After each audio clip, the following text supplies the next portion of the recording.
Hey everybody, this is a real quick video in case you have Raycon Bluetooth wireless earbuds and you need to do a hard reset to their factory default settings on them.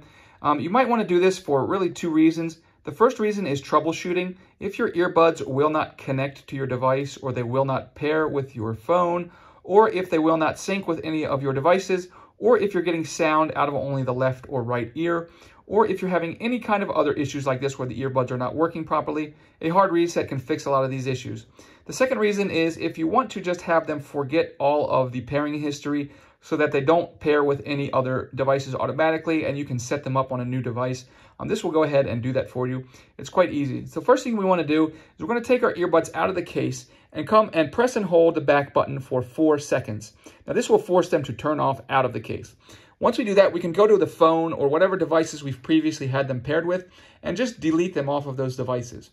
And then once you do that, you're going to come back to your earbuds, and again, simultaneously, you're going to press and hold both earbuds for 30 seconds.